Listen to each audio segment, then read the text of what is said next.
Okay, I'm going to share my screen with you here. That's what I'm trying to share anyway. Um, I'm going to cover the chapter on bonds for you tonight. Bonds might be one of the most confusing things for students of accounting, principles of accounting, because they're very different from anything you've learned before. I mean, it's just kind of a foreign animal. So, but I think I'm not so much concerned that you know how to account for it in minute detail, because that's probably not what you're going to do for a living. But I think it's important for you to understand what they are, a little bit for your accounting knowledge, but more for your general education about financial investments that are available to you. For example, if you are working or you're going to go to work in the future, more than likely you're going to have a 401k plan. There aren't many real pension plans left around anymore. So mostly you put your money in a 401k or an IRA, and then you have to make investment decisions.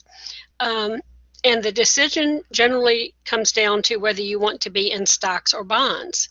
Well, most people in the world don't really understand what bonds are, and that's unfortunate because they serve a definite purpose in terms of investing for your future.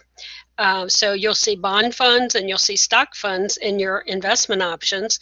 There are other kinds of funds like money market funds, short-term things, but you need to understand bonds and how they differ from stocks in terms of when they would be advantageous for you to have in your investment plan. So if for no other reason, you need to listen about bonds for that.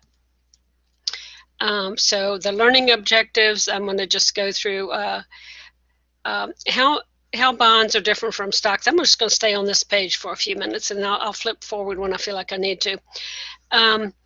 Bonds, stocks, companies have two ways that they can raise funds for their company.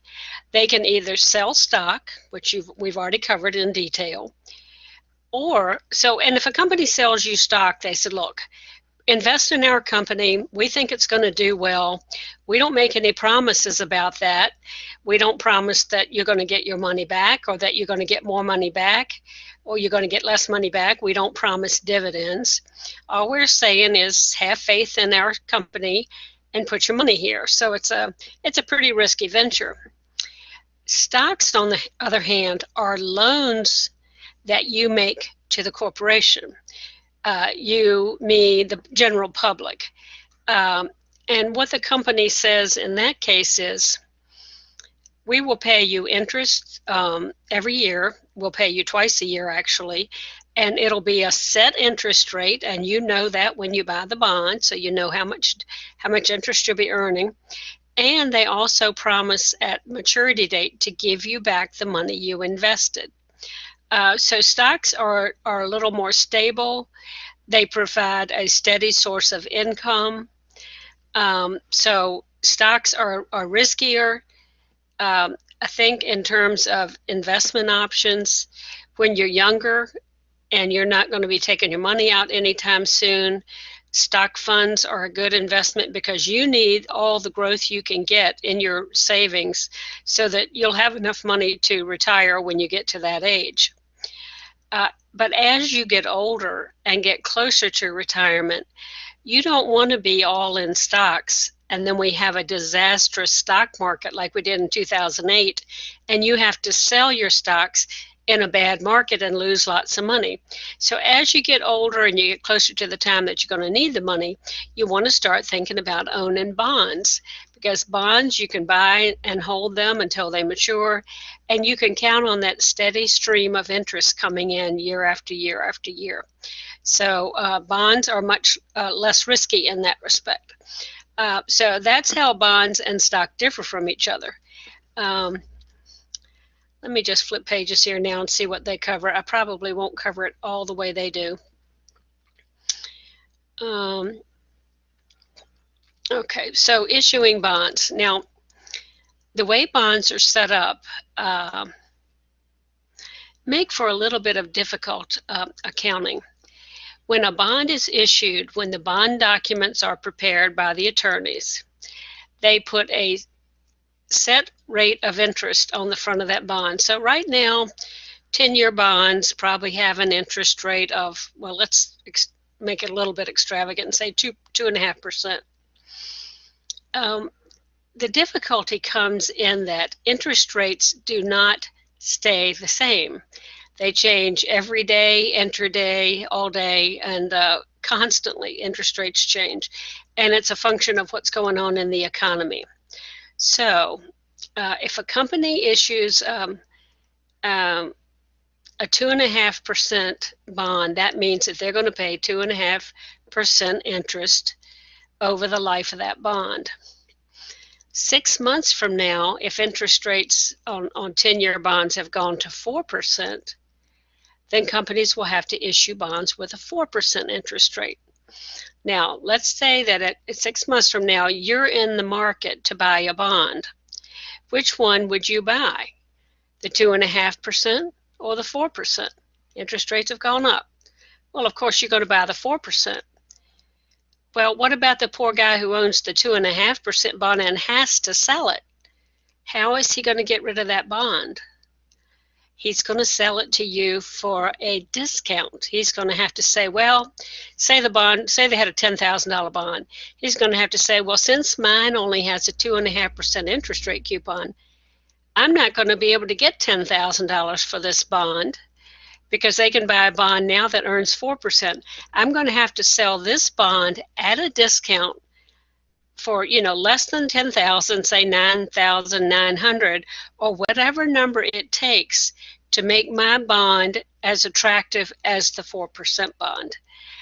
So what this leads to, this difference in the interest rates in the market, but the locked-in rates on the bonds means that bond prices change constantly. And because of that, the way we have to account for them gets a little bit complicated. What happens, and this is generally the way it goes in the bond market. In the example I just told you, interest rates were up. They went from 2.5% to 4%. That meant that bond prices on old bonds were down. If interest rates have gone up, you have to sell your bond for less. If your coupon rate is not as high, that means you've got to reduce the price of your bonds. So, and on the other side, if interest rates are down, then your prices are going to go up. Okay, so let's take the example of the 4% bond that we were talking about.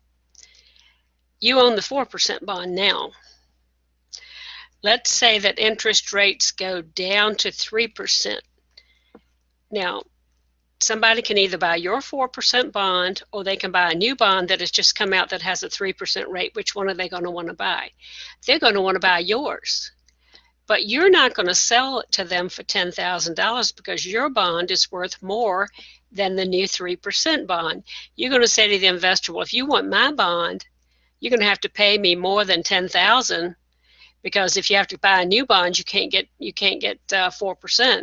So I'm going to ask you for, say, $10,100 for my bond. You see, so it's the exact opposite. If interest rates go up, bond prices go down. Interest rates go down, the bond prices go up. So if you ever listen to financial markets and they talk about the bond market being up, that means that prices are up, which means interest rates are down. If they say the bond market is down, that means prices are down, so interest rates must have gone up.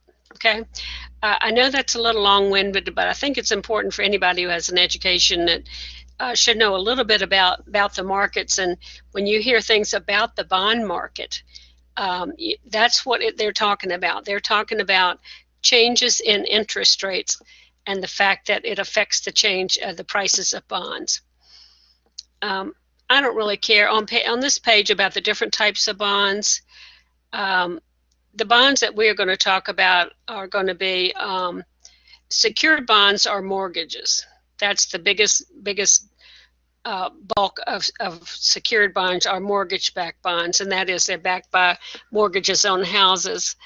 What we're talking about are unsecured bonds, which is called a debenture bond. That means there's nothing behind there backing that up. On a mortgage bond, there are a whole group of mortgages behind that bond, and of course behind the mortgages are houses. So if the bond were to default or go into default and go belly up, there's some houses sitting behind it that serve as collateral. In an unsecured bonds or a debenture bonds, which is what this chapter mostly covered, there's nothing behind it. If the company goes belly up, the bonds go belly up. There's nothing that you can go after from that company. So the question is, well, why would you buy a debenture bond? Or what would you use to make a decision on buying one of these bonds that's not backed by property or something like that? I think they get into that a little bit later in the chapter. For this chapter, as I said, we're only going to talk about mortgage bonds if we get to that, and debenture bonds or unsecured bonds. Don't worry about these other things. They're technicalities you don't need to worry about. Same thing here. I will go back and talk about junk bonds. Almost everybody has talked about junk bond funds. These are funds where they have filled it up with a bunch of low-rated bonds. So we'll talk a little bit about that when I get to how you rate bonds. Okay, we're not going to talk about leverage. I'm going to show you this example on when a company has to make a decision on whether to buy a bond or issue stock. They're trying to raise money, and they have to decide what they want to do. In this company, they have Company A has 20. They both have 20 million in assets. One company has 10 million in bonds and 10 million in stock. The other one has all their money in stock. Okay. Now we go down to the income statement. Go down to their income statement. The company that has all stock, they both have 4 million in income. The company with all stock doesn't have any interest expense. The company that has the 10 million in bonds, they have interest expense of $1 million because they issued bonds. So the income before taxes is 4 million versus 3 million after taxes, 2.4 and 1.8. When you sell more stock, you have more shares outstanding to be divided into the net income available to shareholders. It makes their earnings per share $1.20.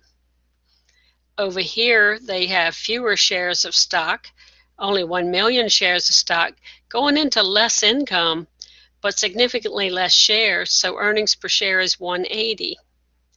Okay, so in this example, the company does better if they issue part bonds and sell part stocks because they are not putting in so many more shares of common stock, and that affects your earnings per share. Earnings per share, as I told you, is what your stock price is based off of. This is the analysis that companies have to do when they're trying to decide whether to issue stocks or bonds. Okay, and I think probably I'm going to skip that part. Now, as I said, bonds pay interest twice a year. Here is a case of a bond. It's a $100,000 bond. 12% interest, going to mature in 10 years. Now, this bond happened to sell at its full face value. So interest rates that day must have been 12% because that's the rate on the bond. This company is going to pay $12,000 per year in interest, and they're going to do it twice a year. Here they're paying in December. They'll pay again in June.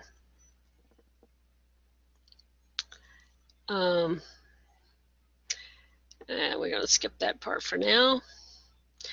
And the next example we're going to look at is bonds issued at face value. Now we're going to skip that part between interest dates. That's a little too, it's really more than you need to know.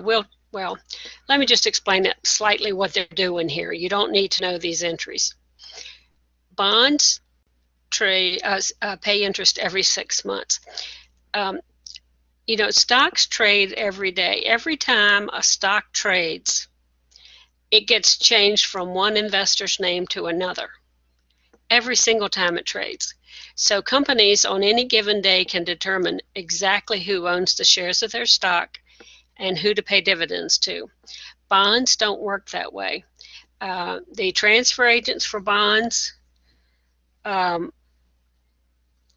know who owns the stock on the date it pays their interest. They know who owns the bond on the day it pays interest. So if it pays on June 1, they go and see who owns it on June 1, and that's who gets the interest payment. They don't care who owned it May 15th or April 30th or March 31st. They know who owns it on July 1, let's use July and December. When they pay interest, that's all they care about is who owns it then.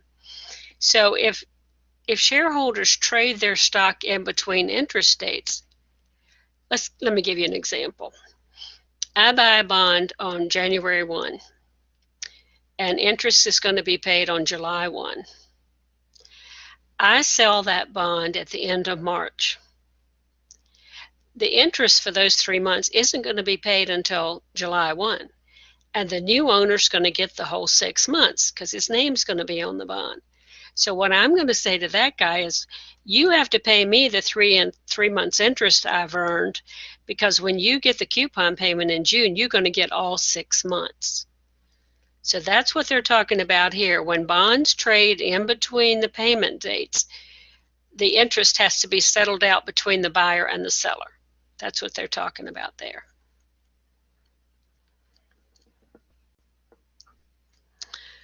I've covered some of this already, and I've talked about the ups and downs of interest rates and bond prices. It's a bond issued at face value.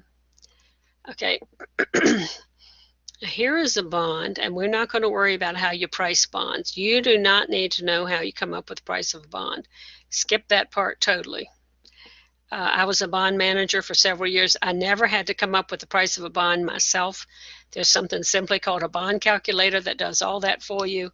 And why they insist on putting this in here, I really don't know. Okay, discounts and premiums. So I'm going to show you how the entries go here. Here is a bond. Well, got to go back one. Where's the first entry? Okay, here's an example where someone bought a bond, a $100,000 bond, but they paid $105,076 for it. They paid a premium on that bond. We have to put the bond payable on at what we're going to pay it off. We have to keep it at the maturity value. That's 100. So what do we do with that extra 5? We put it in an account called a premium account. By the time that bond is sold, this premium account has got to go. So we're going to write that off over the life of the bond. Okay. So when it's time to pay the coupon on that bond, we're going to pay $6,000, but we're going to write off, we're going to start getting rid of this, how much was it? 4767, this is a different example, I guess. We're going to start getting rid of that by, this is a different example. Why didn't they give me the information here I need? This book won't let me go down here to the next page for some reason. Let's see what I can do. Nothing.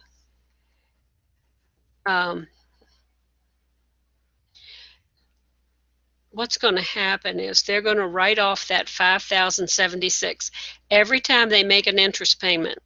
They're going to get rid of part of that, and they're going to do it by, this one happened to be a premium, so they'll be debiting premium, and they'll be reducing their interest expense. So let me see if I can.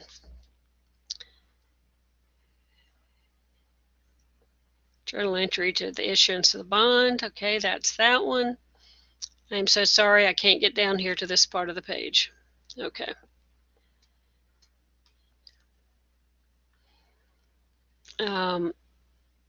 In this case that they're doing here, let's go, we'll just do the other side. In this case, the bond was sold for a discount. It's $100,000, but they sold it for, it looks like $95,233, so they had a discount of $4,767. And they're saying this is, I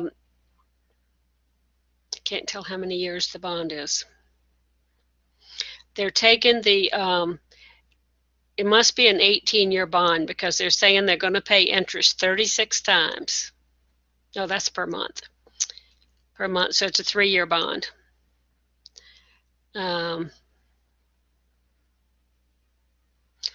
I'm sorry, missing these pages is making it very hard for me to go through here with you. Okay, are we back to the original one now? 5076. Well, ignoring the number, yeah, 5076. Okay, they've skipped over to the next page to do this when I see it now. So the premium, it's 5,076. There's 36 months involved, so that's 141 per month times 6 months, which is the amount of the bond interest payment. They're going to write off 6 months of that, 141 times 6. They're going to pay the customers their quoted $6,000, getting rid of the premium. So look at their bond interest expense. They're paying out $6,000, a coupon, 6% coupon, but look at their bond interest expense. It's only $5,154 because they got some money in up front that helps to reduce their interest cost. Okay, so here bond price is up, interest expense is down. Okay, we're not going to deal with the effective interest rate method. Let's just say down here, no, skip effective interest rate method. We are not going to cover that. Straight line is all we're going to do.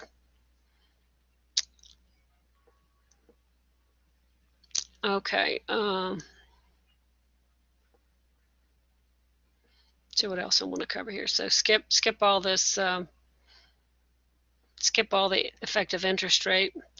Now, redeeming a bond payable. What happens when you say a company decides they want to get these bonds out of the market because the interest rate is just too high, so they're going to buy them back from investors. Whenever you have to buy something back out of the market, did I lose my,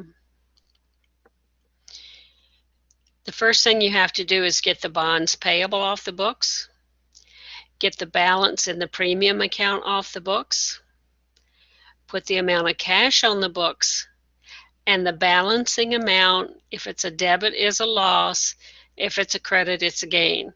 So when you get one of these problems, just remember, take the bonds payable off the books. You got to close that account. Close the premium or discount account by doing the opposite of what it is on the books.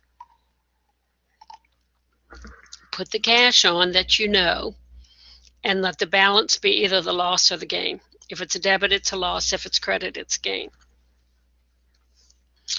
Okay. Skip sinking funds, convertible bonds. We're going to skip those for this class. Bond ratings. I told you at the beginning of the class about debenture bonds having nothing behind them.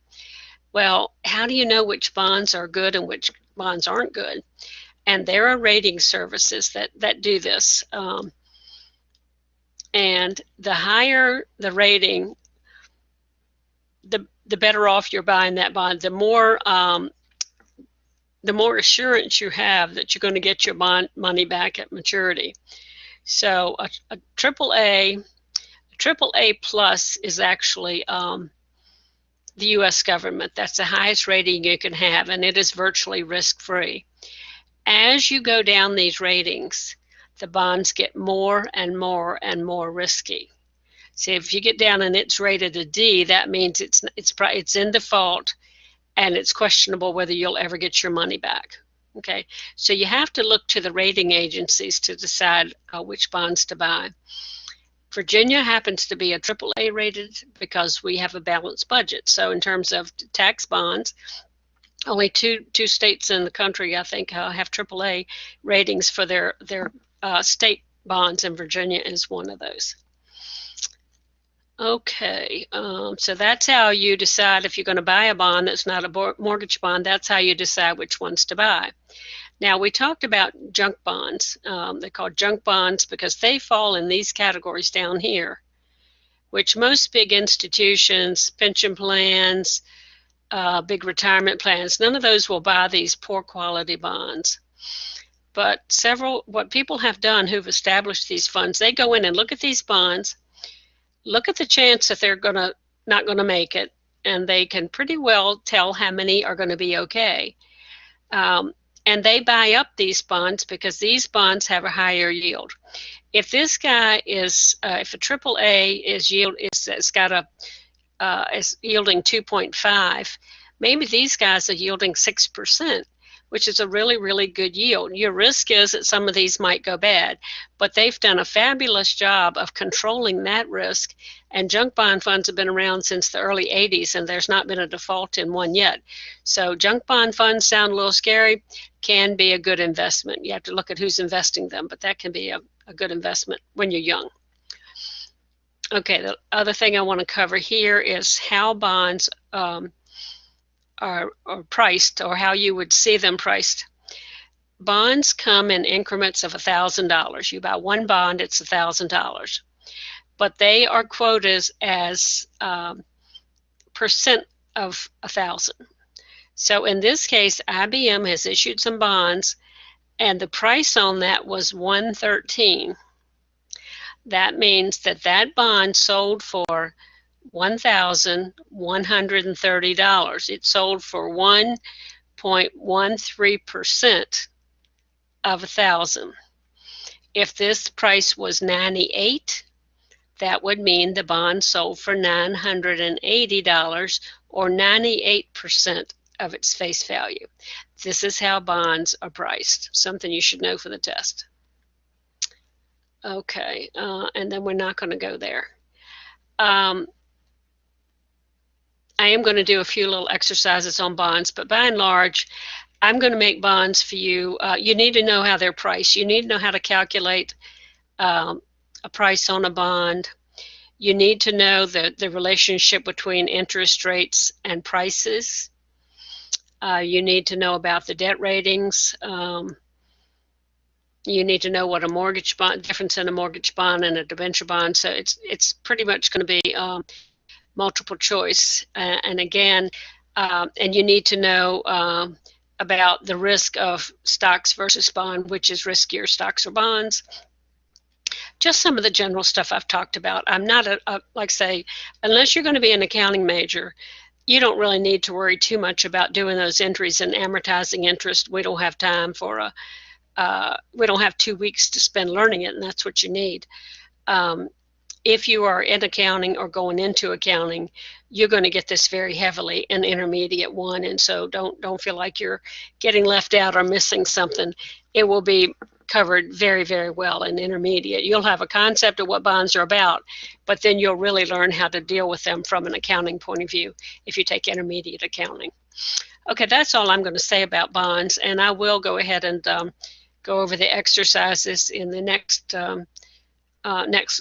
lecture that I record, and you'll have what you need for that very last test that you have to take.